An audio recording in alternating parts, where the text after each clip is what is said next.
जनाऊँ मो मो चैनल रे तो चलतु जाना आज गोटे बड़ अपडेट आपण अपडेट टी हूँ कालिया योजना राज्यर चाषी खुशी खबर अकाउंट को आसो कालिया टंका आसीगला खुशी खबर यही दिन चाषी अकाउंट को आसो कालिया टंका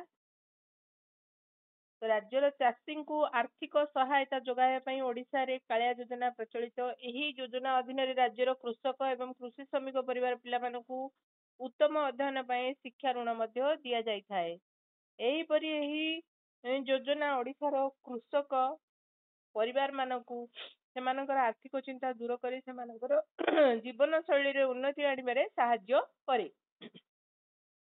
एही योजना अधीन प्रत्येक हिताधिकारी परिवार को वर्ष को 4000 टंका दि जाए। एही आर्थिक सहायता हिताधिकारी मानकु वर्ष को 2 थर फसल पूर्व दि जाए। एही कल्याण योजना राज्य सरकार 2018-19 आर्थिक वर्ष रे आरंभ करथिले।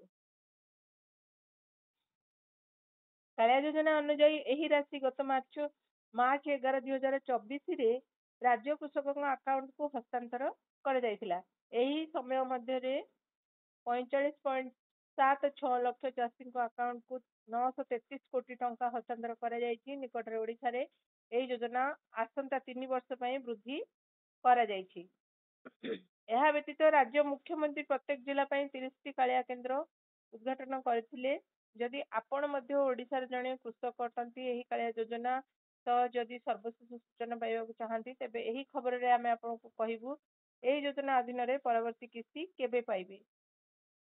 परवर्ती किस्ती केबे आसीबो ओडिशा सरकार एही कल्याण योजना राज्य रे 40 लाख क्षुद्र चाषी को साहाय्य करुछि। हिताधिकारी कृषक माने कालिया योजना रे परवर्ती किस्तीर लाभ पाइबा को अपेक्षा करछन्ती। केवाईसी कार्य करिबा सेमानक पई बाध्यतामूलक करा जाउछि। एही कृषक जहार आधार सेमानकर बैंक अकाउंट सहित लिंक होई नाही एही योजना रे लाभ पाई परिबे नाही कारण टंका सेमानक अकाउंट को स्थानांतर हब नाही।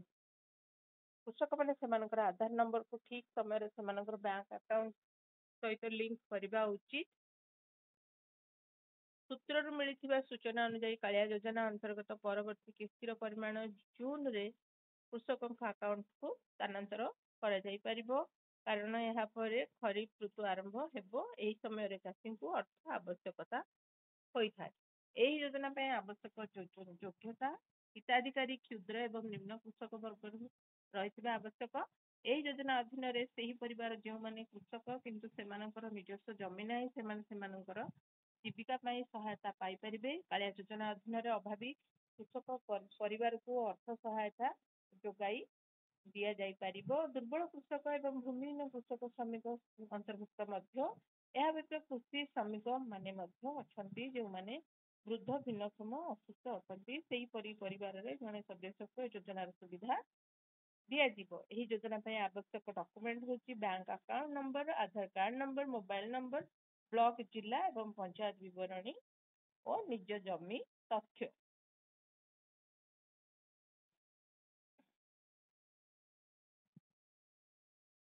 तो आपण माने जानिले आज खबर टी कौन थिला। तो जदि आपनको मोर एही वीडियो टी भलो लागि ताहे निश्चय गोटे लाइक करिवे आउ मो चैनल जदि आपण माने नुआ अछंदी ताहले वीडियो टी को चैनल टी को निश्चय सब्सक्राइब करिवे आउ वीडियो टी विषय अन्य किछि जानिया को थिले ताहे निश्चय कमेंट करी कमेंट बॉक्स रे जणेबे। आपण माने जानि रखंतु जून मास रे पुनी आसीबा आपण मानक खाता को टंका को जदि आपण माने ई केवाईसी करि नाहंती ताहले ई केवाईसी करे दियंतु। जो माने ई केवाईसी करिवे नाही सेमानक अकाउंट को टंका आसीबो नाही। मु ए वीडियो रे कहछि जे कालिया योजना पई कोन कोन योग्यता दरकार से सब योग्यता थिबा चाषी मानकु निश्चय एथिरे अंतर्भुक्त हबा को पड़िबो। अंतर्भुक्त हुंतु आउ धारे लाभ उठो। धन्यवाद। पुणी देखा आपण मानक सहित आउ गोटे वीडियो रे। सेतल पर्यंत मु रहउची। जय हिंद जय भारत वंदे मातरम। जय जगन्नाथ।